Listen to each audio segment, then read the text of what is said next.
Welcome to the தமிழ்டாக்கிஸ்.net. இன்றைக்கி நம்ம திரை விமர்சன நிகழ்ச்சியில் இயக்குனர் ஆண்டனி இயக்கத்தில் வெளியே வந்திருக்கிற ஒரு நாள் இரவில் படத்தை பற்றி பார்க்க போகிறோம். ஒரு நாள் இரவில் மலையாளத்தில் வெளியே வந்த ஷட்டர் படத்துடைய ரீமேக் தான் இது அப்படிங்கிறது உங்கள் எல்லாருக்குமே தெரியும். ஒரு மனுஷனுடைய வாழ்க்கையில் நடக்கிற நல்லது கெட்டது சரி தவறு எல்லாத்துக்குமே சந்தர்ப்ப சூழ்நிலை தான் காரணம்.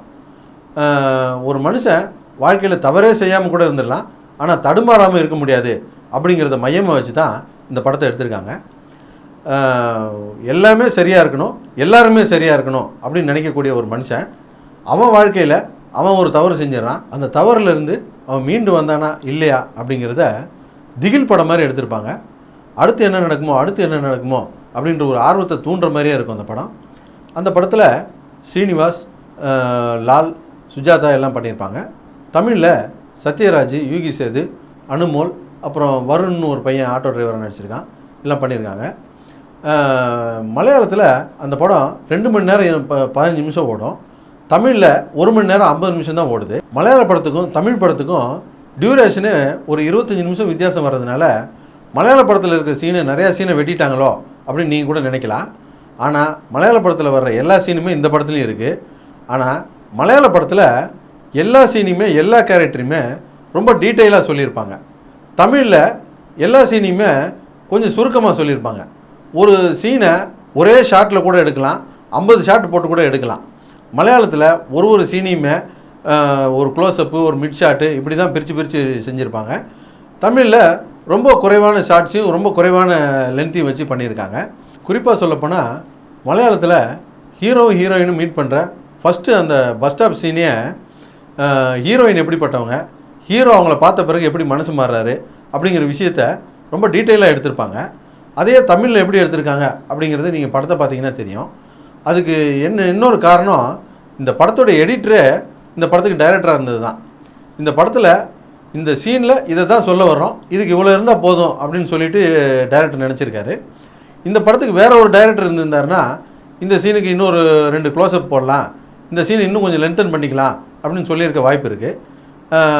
இவர் எடிட்டரே டைரக்டராக இருந்ததுனால இதை இவ்வளோ சொன்னால் போதும் அப்படின்னு முடிவு பண்ணிட்டாரு, நம்ம தெரியல.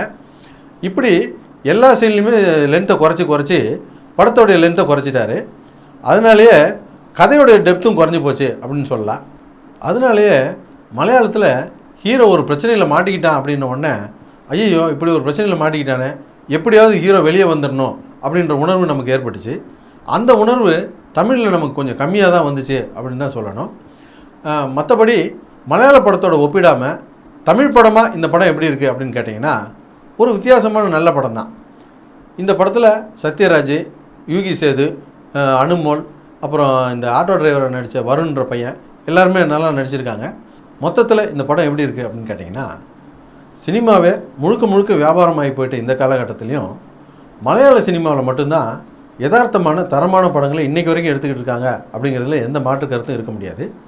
அதுக்கு காரணம், மலையாள சினிமாவை பொறுத்த வரைக்கும் கதை தான் அங்கே ஹீரோயின்லாம் அதுக்குள்ளே சுற்றி வந்துக்கிற வேண்டியது தான். ஆனால் தமிழ் சினிமாவை பொறுத்த வரைக்கும் நம்மளே கூட ஒரு வட்டத்துக்குள்ளே தான் இருக்கோம். ஹீரோன்னா அவர் அக்மார்க் முத்திரை கூட்டப்பட்ட ஒரு நல்லவராக இருப்பார். அவர் ஜெயிப்பார், ஜெயிச்சுக்கிட்டே தான் இருப்பார், என்றைக்குமே தோக்க மாட்டார். ஆனால் யதார்த்தத்தில் ஒரு மனுஷன் ஜெயிக்கிறது தோக்கிறது எல்லாமே சகஜம்தான். ஆனால் அதை நம்ம ஏற்றுக்கிறதே கிடையாது. ஆனால் மலையாள சினிமாவை பொறுத்த வரைக்கும் யதார்த்தத்தை தான் படமாக எடுப்பாங்க. இந்த யதார்த்தத்தை புரிஞ்சுக்கிட்டு என்றைக்கு நம்ம இந்த மாதிரியான படங்களை வரவேற்கிறோமோ அப்போ தான் தமிழ் சினிமாவிலும் இந்த மாதிரியான யதார்த்தமான படங்கள் வர ஆரம்பிக்கும். அதுக்காகவாது இந்த படத்தை தேட்டரில் போய் பாருங்கள். இந்த படத்துக்கு யூஸ் சர்டிஃபிகேட் கொடுத்துருக்காங்க. இருந்தாலும் பெரியவங்க போய் பாருங்கள், நிச்சயமாக ஒரு வித்தியாசமான அனுபவத்தை கொடுக்கும். எங்களுடைய நிகழ்ச்சிகள் உங்களுக்கு பிடித்திருந்தால் உடனுக்குடன் கண்டு மகிழ கீழே உள்ள சப்ஸ்கிரைப் பட்டனை அழுத்தவும். எங்களுடைய நிகழ்ச்சிகள் உங்களுக்கு மிகவும் பிடித்திருந்தால் உங்களுடைய நண்பர்களுக்கும் ஷேர் செய்யவும். நன்றி, வணக்கம்.